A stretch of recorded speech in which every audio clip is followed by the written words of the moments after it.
Jadi ukuran 10 tahun menurut saya sih mungkin perlu dievaluasi oleh supaya kita tidak hilang orang-orang berpotensi lulusan S3 luar negeri yang baik, mikir-mikir ini mau jadi profesor harus 10 tahun. Nah, sudah lektor. Nah ini supaya ke depan juga orang bisa aja loncat ke 700. Okay. Alhamdulillah di Jakarta setuju, tepat, persoalan selesai. Nah sekarang ini nembaknya tepat. Iya. Tidak dibangun dengan evidence base, tidak dibangun dengan apa sih sebenarnya persoalan di lapangan, tidak menggunakan digital teknologi. Assalamualaikum warahmatullahi wabarakatuh. Salam sehat dan salam sejahtera untuk kita semua. Halo Sobat Podcast. Hari ini materi Tropico Podcast membahas bincang-bincang santai antara orang-orang terkemuka dalam dunia kesehatan masyarakat di Indonesia. Hari ini sebagai host kita adalah Dekan FKM USU yaitu Ibu Profesor Ida Justina, dan narasumbernya adalah Dekan FKM Unmuha yaitu Profesor Asnawi Abdullah. Hari ini akan membahas sebuah pesan-pesan yang konstruktif buat kita semua dan harapannya bisa menginspirasi sobat-sobat podcast semua. Saksikan sampai habis Sobat Tropico. Sampai jumpa. Assalamualaikum warahmatullahi wabarakatuh.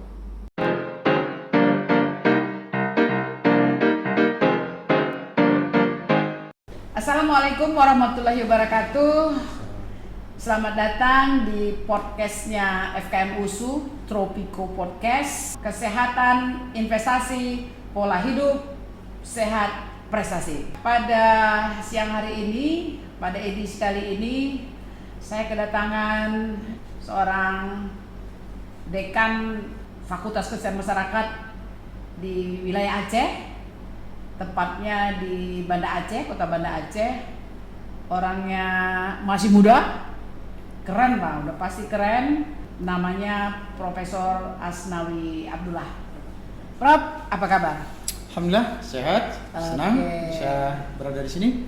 Sepertinya juga Prof ini lagi moodnya lagi bagus nih kalau saya lihat dari wajahnya. Ya, selalu bagus kalau berada di lingkungan yang bagus, yang sehat ya, pasti sehat ya. Nah itu betul sehat. Itu. Lingkungan yang sehat akan memberikan efek terhadap mood kita juga gitu ya. Prof Asnawi ini saya kenal orangnya punya karakter yang kuat dalam mengelola bidang kesmas. Tapi sebenarnya Prof Asnawi ini dulunya ternyata bukan seperti saya nih. Kalau saya ini ya setelah selesai kuliah S1 kemudian melamar pekerjaannya memang menjadi dosen. Pada saat itu dosen itu cukup S1 aja ya Prof, belum S2. S1 aja dulu kita sudah bisa melamar jadi dosen, tapi setelah itu kita harus mengikuti pendidikan lanjutan S2 dan S3 gitu. Nah kalau Prof Asnawi ini dia memulai karirnya ternyata dari apa Prof? Prof aja dan cerita. Iya. Gimana? Ayo kita dengar dulu Prof. Baik, karir saya bangun di Dinas Kesehatan ASN lah sekarang ya. Setelah selesai pendidikan S1 di UI sempat bekerja, sempat di McDonald. Oh di McDonald juga? Sebagai apa itu Prof? Jadi pada saat sudah selesai ujian skripsi, ijazahnya belum keluar toh? Iya. Ijazahnya belum keluar, tapi menunggu 3 bulan untuk wisuda. Oke. Banyak hal yang bisa dilakukan. Iya, 3 bulan itu lama. Lalu ada peluang untuk kerja di McDonald, dibutuhkan termasuk dari UI, dari ITB, dari IPB, dari UGM itu mereka menarik ya supaya lulusan-lulusan dari universitas bagus juga mau bergabung dengan McDonald. Wah ini keren. Ya pada masa-masa itu McDonald, wow gitu ya. Itu saya di Sarinah dan dia training manager.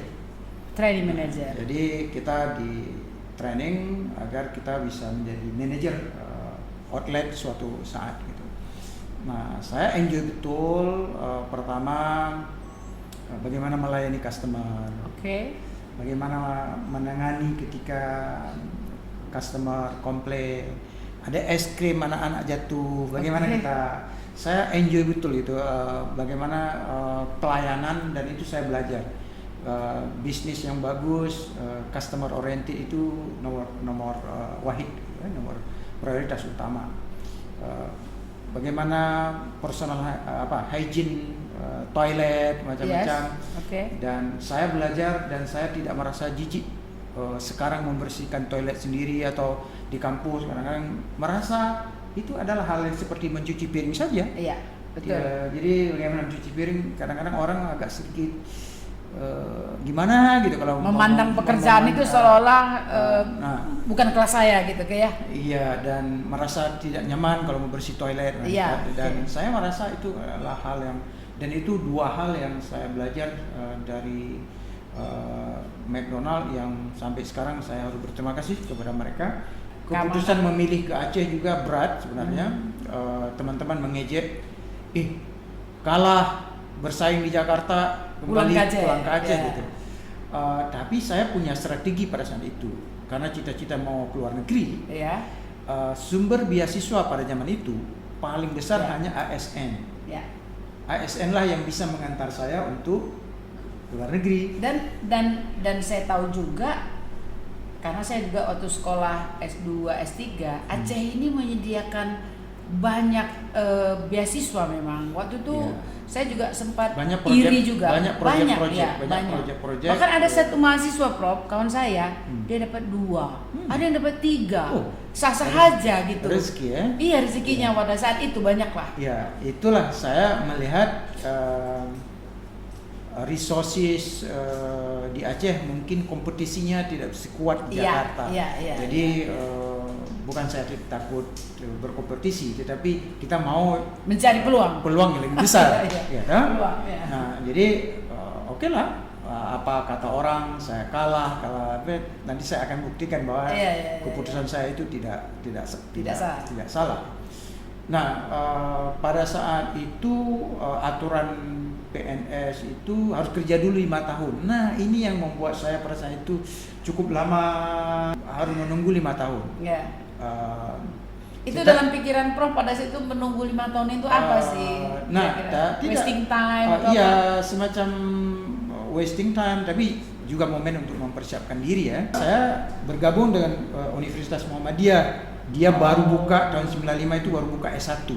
Kita tahu swasta pertama yang membuka program studi S1 Kesehatan Masyarakat Universitas Muhammadiyah tahun 95.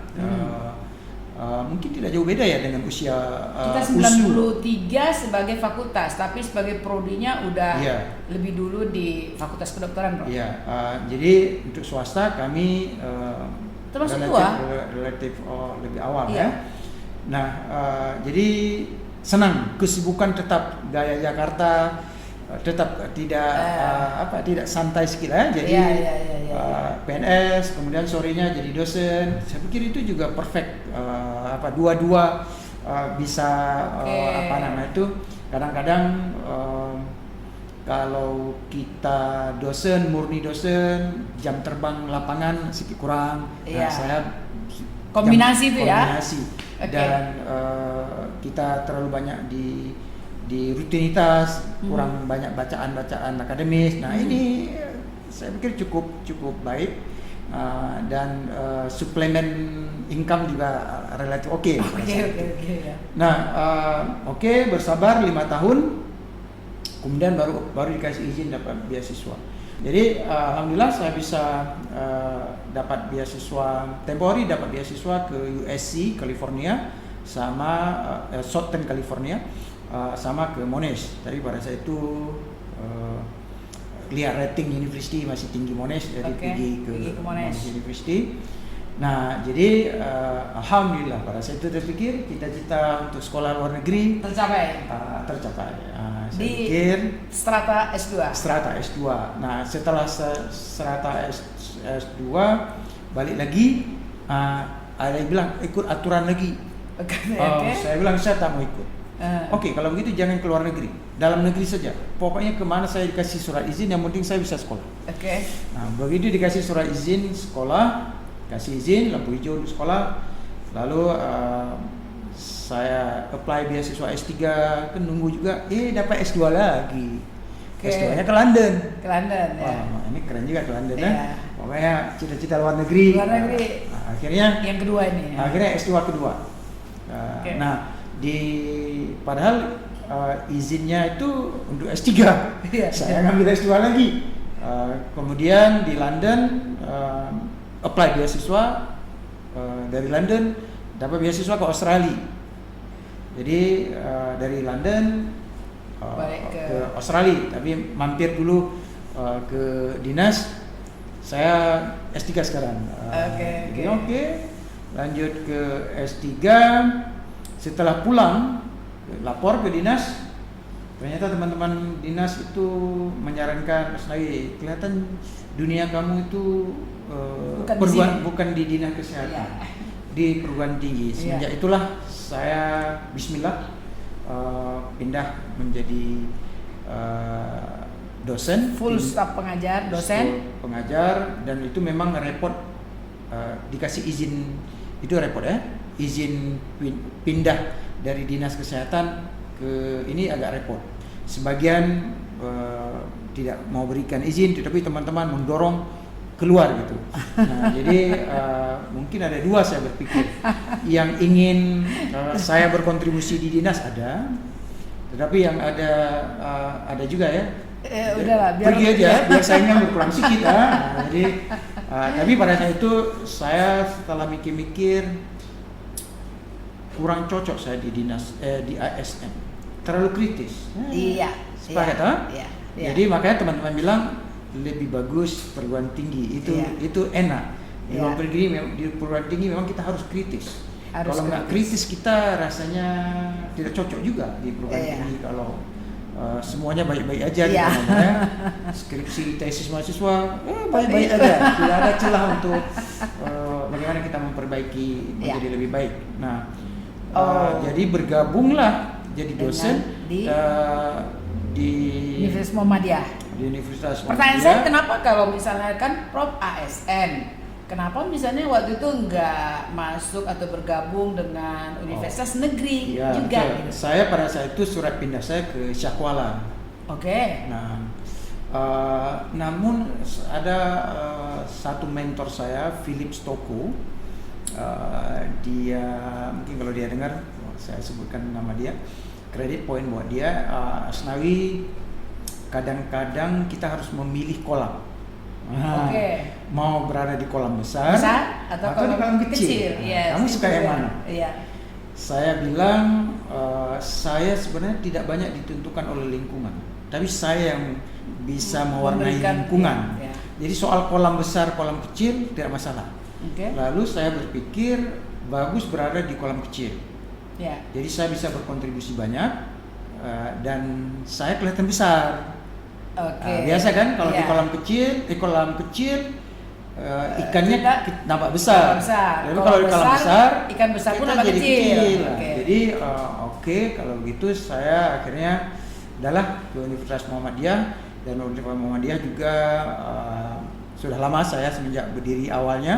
Karena selama ini dalam tadi ceritanya kan sampai jam 1 ASN itu jadi sudah ada chemistry dengan Muhammadiyah. Sudah lama membangun. Sebenarnya tidak hanya soal lama membangun, tetapi filosofi tadi yang sangat penting sebenarnya. Kalau kita berada di lingkungan besar, filosofi kolam lah. Itu kita perasaan cepat agak lambat sedikit tapi kalau di kolam kecil, karena nggak ada orang, buktinya betul. Selesai S3 saya, Asnawi mau jadi dekan. Langsung jadi dekan ya? Langsung tembak jadi dekan. Luar biasa toh? Langsung jadi dekan. Jadi saya membangun prodi dari C. Dari akreditasi C ke B, B ke A buat prodi S2, S2 2 tahun pertama B, kemudian akreditasi 4 tahun berikutnya alhamdulillah sudah dapat A. Jadi tinggal satu lagi targetnya, bagaimana dalam waktu dekat membangun prodi S3. Nah itu jadi itulah. Kalau Tapi kita jadi berada ngomong-ngomong itu tadi 95 berdiri tuh Muhammadiyah. Prof masuk di saya terjadi yang full. Yang full itu 2011 setelah 2011. selesai. Itu berapa kali periode jadi dekan nih? Nah, jadi saya 3 kali periode. Sorry to say. Aku ikut nanti ya. Jadi pada periode kedua saya sudah Boleh ya? Sebenarnya aturannya 2, Oke. statuta 2, Oke. tapi selalu kecuali dibutuhkan. Jadi menarik sekali kalau kita cermati tadi kisah dari kisah hidup dari Prof ini yang mungkin banyak bisa memberi inspirasi buat kita. Kalau saya tadi meng-highlight kata-kata kunci dari cerita Prof itu, pertama dia punya mimpi untuk sekolah ke luar negeri dimanapun caranya. Pertama gagal, kedua belum juga, tapi kata kuncinya nggak boleh menyerah gitu ya. Dia tetap gigih dan bahkan kalau dilihat dari kegiatan itu S2 sampai 2 kali, kemudian S3 pun di luar negeri. Tapi nggak pernah waktu itu terpikir udahlah saya tinggal di luar negeri aja, nggak gitu Prof? Ya, Pernah nggak terpikir gitu? sempat mau pindah hijrah ke luar negeri waktu mengurus profesor. Oke, itu kenapa pula? Nah, jadi yang pertama pada saat itu saya 2011 jadi pindah kan, jadi pangkatnya itu asisten ahli. Walaupun saya sudah bekerja 16 tahun di dinas kesehatan, sudah 3D pangkatnya ya, tapi jabatannya masih asisten ahli. Ya. Wah, mana nih? Kalau harus menunggu 10 tahun, karena menjadi profesor pada saat itu kalau nggak salah coba baca dulu 10 tahun dari pertama kali menjadi pertama fungsional. dari asisten ahli Ya, kita fungsional. untuk profesor itu Ya. 10 tahun. Iya. Nah, saya berpikir kalau menunggu 10 tahun tua kita kan lama kali gitu ya. Nah, sampai itu pada saat itu terpikir ini keputusan yang tidak tepat. Sistemnya kenapa harus 10 tahun? Oke. Ya sempat saya tanyakan beberapa orang karena dasarnya kematangan seseorang itu Ya, psikologis lah ya, gitu ya. itulah. Oke. Walaupun kita lihat juga orang udah tua jauh belum tentu matang ya. Banyak juga anak muda Iya. sangat matang Iya. gitu ya. Jadi ukuran 10 tahun menurut saya sih mungkin perlu dievaluasi oleh Iya. supaya kita tidak hilang orang-orang berpotensi lulusan S3 luar negeri yang baik mikir-mikir ini mau jadi profesor harus 10 Iya. tahun bagus di tempat lain gitu. Iya. Nah, itu sempat terpikir. Nah, namun Allah berikan jalan karena pada saat itu saya sudah dapat jabatan fungsional sebelum pindah. Oke. Sebelum ya. pindah jadi full sebagai dosen Ya. sudah ada. Nah, Sudah lektor. asisten ahli, Oh, asisten tetapi ahli. saya tidak peduli asisten ahli atau bukan, tapi masa kerjanya ngitungnya Oke. dari mana Oke, gitu. oke. Nah, ternyata dihitung. Alhamdulillah tidak Ya. perlu. Jadi asisten ahli saya naik pangkat dari 150 ke 700. Wow. Langsung. Jadi melompati berapa tuh? 150, 200, 300 ya? Iya. 400, 550, langsung 700. Wow. Nah, jadi loncat jabatan pertama dibilang loncat jabatan itu nggak boleh tinggi-tinggi kali nanti patah kaki gitu. Iya. Jadi loncatnya hanya ke 400, lektor kepala 400. Oke. Pada saat itu kalau loncat sampai hanya 400, banyak sekali kum saya dibuang. Pada saat Oke. itu kum saya itu udah 1000 lebih. Itu diperoleh pada Ya. saat atau bagaimana? Kok bisa begitu? Itu Melalui tulisan-tulisan di jurnal? Banyak sekali tulisan jurnal kan. Oke. Ada yang sendiri 40 satu ini kan. Oke. Kebanyakan first author di jurnal Q1, American Journal Epid, Iya. International Journal Epid, Oke. jurnal-jurnal terbaik alhamdulillah sudah dapat. Nah, dihitung kum lebih dari 850 lebih, hampir 1000 lebih. Tapi hanya boleh Dipakai 400 400, sayang, ya. sayang. Banyak itu nggak menghargai orang. aturan yang tidak bagus itu. Jadi artinya orang-orang yang produktif kita nggak akui, kita batasi. Itu tidak sejalan dengan kebijakan pemerintah yang mendorong kita untuk produktif. Nah, tim yang menilai kepangkatan kita juga tidak lazim, tidak bisa. Biasa loncat hanya 400. Bagaimana kita buat ini biar lazim, biar ada contoh. Extraordinary. Awalnya tim tetap bersikukuh, agak keberatan, tapi kita bilang udahlah, kita tidak perlu sesama kita ini kirim aja ke Jakarta. Kalau di Jakarta setuju, alhamdulillah. Kalau nggak setuju, bilang saja. Keras kepala. Dulu kan sudah bilang nggak boleh. Berarti saya minta maaf. Tapi kalau itu disetujui, praktek yang seperti itu jangan diteruskan ke orang-orang lain. Jadi seperti saya membangun model lah. Nah ini supaya ke depan juga orang bisa aja loncat ke 700. Alhamdulillah di Jakarta setuju 700. Alhamdulillah. Nah saya berarti perlu 2 tahun lagi untuk profesor. 2 tahun lagi 4 jurnal, insya Allah bisa. Ya kan? Jurnal nasional. Ya alhamdulillah. 2011 saya profesor 2018. Luar biasa itu. Luar biasa menurut saya 7 tahun gitu ya. Saya pulang sekolah 2004. Nah, sebentar. 7 tahun karena saya perlu 10 tahun toh. Iya. Syukur tadi ada udah ada 3 tahun itu. Dihitung 3 tahun itunya. Ingat saya 2004, 2008, saya 4 tahun juga lah gitu ya. Jadi waktu itu 2018 umur berapa waktu itu dikukuhkan? Sudah tua juga. Bisa dihitung kan? Bisa dihitung lulus tahun 94 itu kan gitu sudah ya? tua. Gitu ya. Enggak tua lah. Gayanya gini kok tua. Oke, Prof. Gaya jadi tetap muda gitu. Gaya anak muda. Jadi ini untuk apalagi buat para mahasiswa ya. Menurut saya cerita ini yang disampaikan oleh Prof. Asnawi ini mestinya betul-betul di-highlight tentang perjuangan gitu ya. Artinya nggak ada suatu kondisi yang kita peroleh itu tanpa kerja keras. Ini kadang-kadang yang perlu kita koreksi ini, mahasiswa autokoreksi gitu ya. Sejauh mana aku punya cita-cita, perjuangan gitu ya, mau kerja keras gitu. Ya ini Prof. Asnawi contoh dari semua itu saya lihat. Bagaimana dia tadi mencapai cita-citanya untuk belajar ke luar negeri, kemudian dia dari pegawai di dinas kesehatan, kemudian pindah ke Universitas Muhammadiyah, dan kemudian pada akhirnya bisa mencapai jabatan akademik tertinggi. Bagi seorang dosen itu jenderalnya lah gitu, guru besar itu, profesor itu jenderal, itu kan gitu ya Prof ya. Sekarang gini Prof, mau nanya juga nih, kalau FKM USU ini kan dia punya keunggulan akademiknya kan mengikuti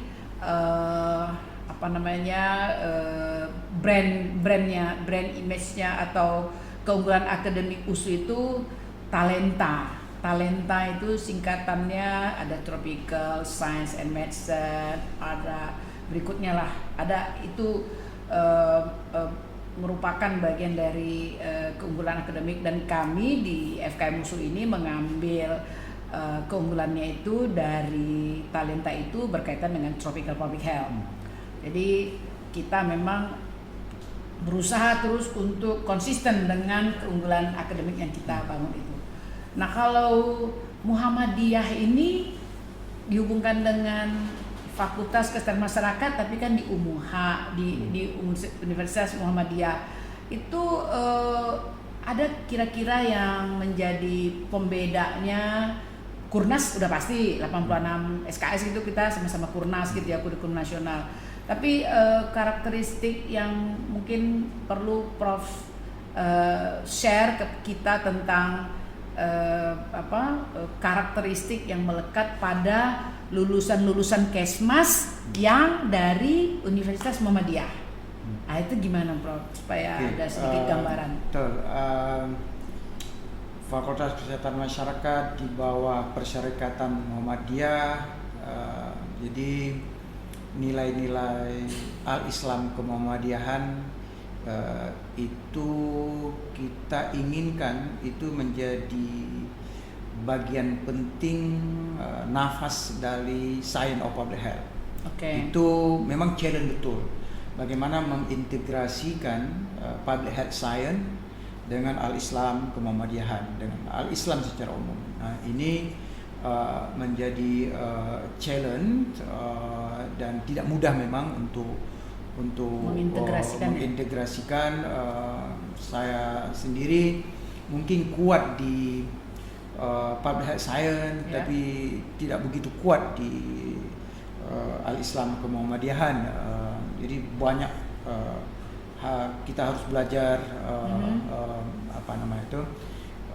bagaimana misalnya contoh ketika kita bicara health promotion,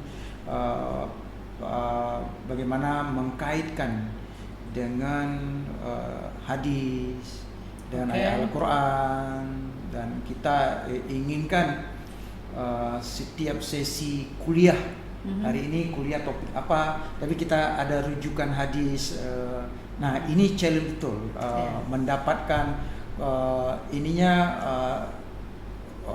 tidak semuanya kita dosen itu punya kemampuan untuk mewujudkan integrasi keilmuannya. Nah, dan kita sangat mengandalkan backup dari lembaga Muhammadiyah. Nah, kita bersyukur lembaga pusat itu membuat buku-buku, membuat modul-modul, malah untuk ada RPS khusus yang bisa kita adopsi. Nah, itu yang mengantarkan kita ke integrasi. Sebagai contoh misalnya bicara karantina berkaitan dengan COVID. Nah, padahal sejarah Islam pada masa Nabi itu ada ceritanya. Nah, ada kronologis kegiatan dan apa yang dilakukan. Nah, sebenarnya itu menjadi keunikan. Jadi sebenarnya kalau bisa menggali semua yang teori-teori public health-nya itu sebenarnya ada akarnya yang sangat kuat di dalam Islam. Nah, bagaimana Islam melihat sehat sakit. Bagaimana kita masih teringat ada satu hadis yang artinya kalau kita membunuh seseorang, membunuh tidak mesti dengan pistol atau ini, tetapi kita tidak menggunakan masker gara-gara kita orang menderita sakit dan orang meninggal, pada prinsipnya kita juga membunuh orang. Jadi konsep hadis yang mengatakan membunuh satu orang seolah-olah telah membunuh banyak orang, itu dalam konteks COVID itu terbukti cocok gitu ya. Jadi kalau kita mengabaikan protokol kesehatan selama ini, dan gara-gara kita membuat orang sakit, dan saya selalu mengingatkan diri dan rekan-rekan, jangan perilaku kita tidak mengikuti protokol itu menzalimi orang. Kalau orang tidak meninggal, tidak sakit, tapi orang tidak meninggal tapi membuat orang sakit, itu menzalimi orang. Nah, jadi menzalimi orang juga perbuatan yang sangat dilarang oleh agama. Nah, jadi begitu juga ketika kita berkontribusi menyehatkan satu orang, seolah-olah juga kita sudah menyehatkan banyak masyarakat. Dan konsep public health itu cocok. Relevan sekali dan banyak. Nah, ini yang saya melihat banyak prodi-prodi lain tidak mencoba menggali, mengeksplor. Sebenarnya banyak sekali public health science itu mengakar kuat dalam Islam. Nah, jadi kita ada mata kuliah khusus yang misalnya ini kan sekarang dalam program MBKM gitu ya, bisa aja misalnya mata kuliah yang berciri khas Muhammadiyah itu banyak. Cukup banyak berciri khas Muhammadiyah. Artinya Al-Islam kemuhammadiyahan itu cukup banyak kita yang harus diikuti, dan filosofi organisasi Muhammadiyah juga menurut saya itu sangat keren ya. Oke. Dan kita tahu juga Muhammadiyah lahir sebelum Indonesia lahir. Iya. Sudah lahir dan paling banyak universitas di Indonesia ya. Ya. Mungkin kalau dijumlahkan lebih banyak daripada universitas negeri. Ya. Jadi walaupun ini momen yang bagus juga, saya sering mengidam-idamkan di Indonesia ke depan kalau bisa ada satu aja universitas Muhammadiyah, Universitas Muhammadiyah Indonesia. Oke. Boleh kalau mau buka di luar negeri, Universitas Muhammadiyah Malaysia boleh, udah ada nih. Universitas Muhammadiyah Malaysia udah ada. Australia juga sedang ini. Jadi Indonesia satu, nanti kampus Banda Aceh, Universitas Muhammadiyah Indonesia, kampus Medan. Jadi sehingga itu bisa mengalahkan jumlah mahasiswa dari seluruh universitas universitas mana yang paling banyak mahasiswa sekarang, mungkin dikalahkan dengan Universitas Muhammadiyah Indonesia. Dengan resources sentral seperti itu, bayangkan resources bisa dipindah, bisa ditransfer untuk membangun universitas-universitas yang perlu sentuhan, dan itu akan berkembang sangat cepat. Mudah-mudahan kalau podcast ini ditonton oleh pimpinan Muhammadiyah, mudah-mudahan impian bisa terwujud. Jadi kita lupakanlah sedikit ego-ego universitas masing-masing. Tetap Universitas Muhammadiyah Jogja, cabang Jogja, itu tetap namanya rektor. Tapi kita sekarang Universitas Muhammadiyah Indonesia jangan rektor namanya, presiden. Di tempat yang lain rektor, gitu kan? Jadi sebenarnya tidak mengurangi authority masing-masing, tetapi dari segi kemampuan resources sharing itu yang luar biasa, dosen dan yang lain-lain. Dan saya berharap suatu saat keinginan ini akan terwujud. Dan saya kembali ke tadi, semua keinginan, mimpi, somehow sebagian besar itu tercapai. Karena mimpi itu akan mendorong energi kita untuk fokus untuk mencapainya. Tadi saya sampaikan dari kecil, dari SMA saya mau sekolah luar negeri. Padahal SMA saya anak kampung. Dari pada saya itu kepinginnya jadi sekolah luar negeri, tidak mau saya kuliah di Banda Aceh. Jadi pelajaran buat kita memang itu, dan itu sering sebenarnya kita dengar. Bangun mimpimu, tapi kadang bermimpi pun dia tak berani, takut bermimpi. Bangun, betul, karena energi kita itu akan terfokus kepada apa yang kita inginkan itu, sehingga yaitu kalau hukum the law of attraction itu menurut saya hukum tarik menarik itu. Jadi kalau kita berpikir positif, maka kemudian kita akan fokus terus dengan pemikiran kita itu. Kalau kita tadi bercita-cita seperti Prof, kalau saya dulu gini Prof, sebenarnya ada dulu keinginan saya, kan saya S1-nya komunikasi, terus saya jadi jurnalis gitu ya. Dulu pengennya saya tuh jadi jurnalis yang meliput perang-perang gitu. Jadi misalnya Ida Justina melaporkan dari mana sekarang nih? Dari Rusia gitu ya. Jadi dulu saya kepengennya begitu sebenarnya, tapi ini tadi lagi-lagi kalau saya ada waktu itu orang tua saya ternyata tak izin dia. Dalam hatinya tak mau. Liput perang, khawatir. Dia tak mau saya untuk pergi jauh-jauh ke luar negeri, dia nggak mau. Dia ternyata ada hidden apa dalam diri kedua orang tua saya, sehingga saya nggak terwujud itu. Ya nggak masalah lah. Kalau adik saya lain pergi kemana-kemana dia restu gitu, saya nggak direstui. Jadi memang restu orang tua juga menentukan juga buat langkah-langkah kita ke depan. Prof, ini terakhir lah ya. Ini Prof mau ada kegiatan lagi. Udah tiga kali jadi dekan, 3 periode. Bagaimana Prof melihat pendidikan Kesmas di Indonesia ini? Agak serius sedikit. Tadi agak cerita tentang yang di luar ini, tapi sekarang saya ingin ada suatu pandangan Prof tentang pendidikan Kesmas kita di Indonesia ini.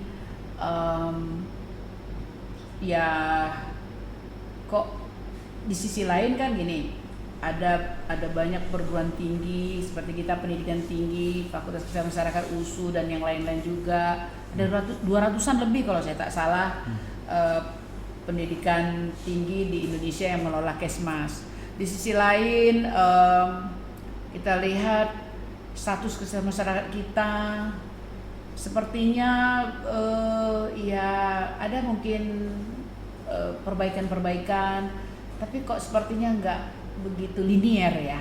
Apa mungkin yang perlu kita evaluasi dari situasi itu, dan ini termasuk input ini mungkin ya kita share lah ini apa lagi yang kita buat ya. Kalau kita kan sebenarnya apalagi dalam konteks program MBKM tadi saya juga sampaikan, kesehatan kita ini kan, kesehatan masyarakat kita sebenarnya dengan metode yang kita lihat dalam program MBKM itu sebenarnya kan mahasiswa kita itu ya kita tempatkan di masyarakat itu memang udah bagian dari yang rutin gitu, melalui pengalaman belajar lapangan, latihan kerja peminatan gitu.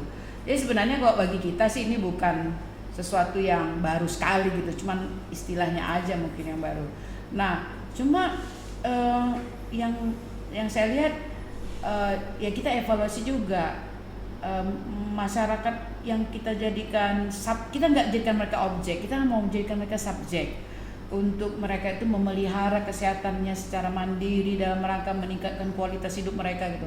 Tapi kok constraint-nya kayaknya ya masih tantangannya, bahkan mungkin di beberapa tempat bukan semakin rendah tapi semakin tinggi gitu ya. Belum lagi bicara tentang adanya komunitas-komunitas tertentu yang kadang-kadang susah menerima pesan-pesan Kesmas kita itu gitu. Ini apa ini? Kita sebenarnya udah total menurut saya, apalagi IPT-KMI akan total. Ini apa lah? Ini pandangan-pandangan ini aja lah, Prof. Gak usah serius sekali, Prof. Nah, saya mau coba serius ya, udah dilarang ya, gitu. Karena ketika serius sedikit aja gitu, apalah gitu ya. Yang pertama nature persoalan kesehatan masyarakat sebenarnya cukup dinamis ya, kita sepakat ya, cukup dinamis. Belakangan ini kita terasa pendekatan-pendekatan konvensional kelihatan tidak mujarab lagi ya kalau obat ya, tidak betul itu pendekatan konvensional ya. Jadi seringkali pendekatan kebetulan ini cerita, itulah ada manfaatnya punya pengalaman 16 tahun di sebagai aparat tadi ASN. Ya. Saya mencoba mengkritik, mudah-mudahan teman-teman di dinas atau Kemenkes tidak marah ya. Enggak lah, karena untuk konstruktif ini. Ya, saya melihat program-program yang didesain kebanyakan dibangun oleh asumsi kita di dinas kesehatan, di Kemenkes atau akademisi di atas meja, dan apa yang kita pikirkan itulah yang benar dan itulah yang kita bawa.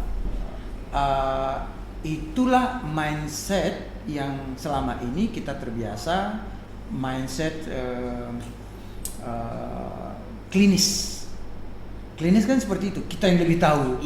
Kita ini pasien tidak tahu apa-apa, jadi apa yang saya resepkan lakukan, patuh, sembuh.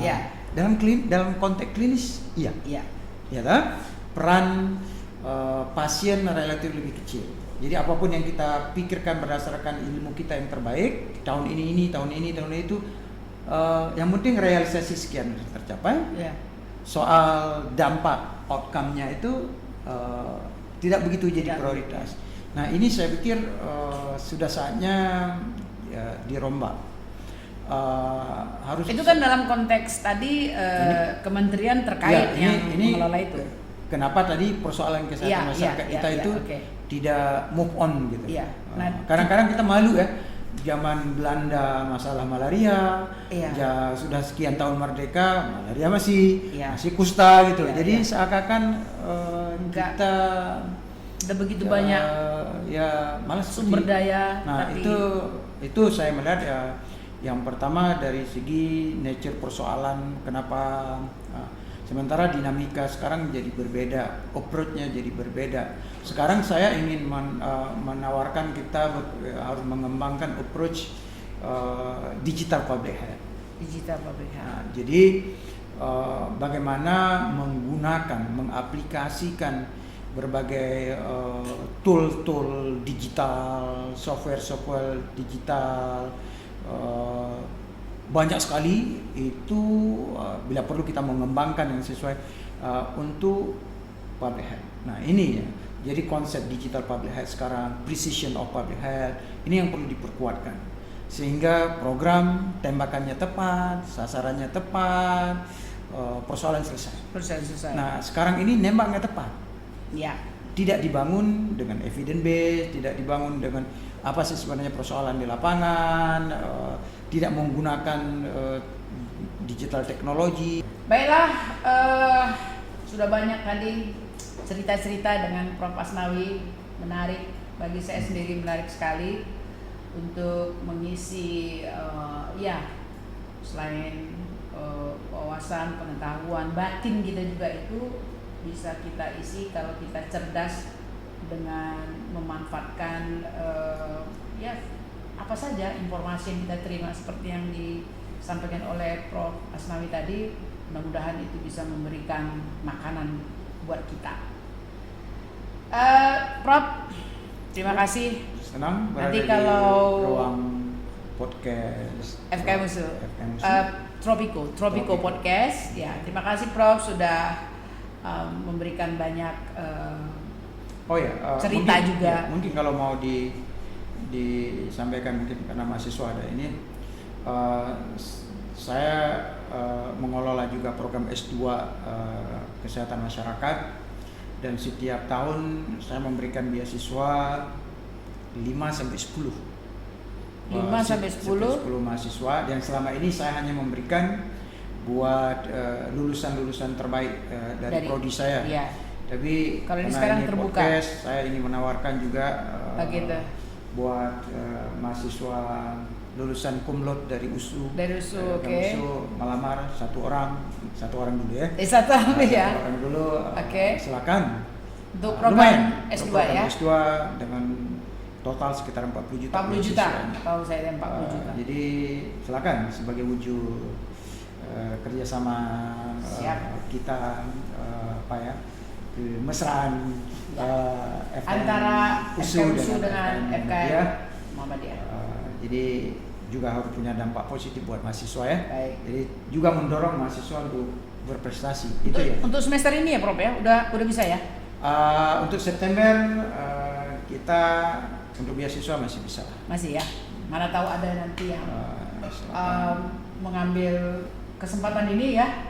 Ya, dan itu juga sekali lagi program itu didesain agar mahasiswa punya semangat untuk berprestasi. Setiap prestasi itu ada rewardnya.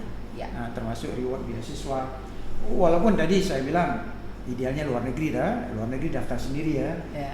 Tapi untuk mendapat beasiswa biasanya selalu kompetitif. Ya. Jadi kita harus menyiapkan IP kita yang bagus. Ya, ya.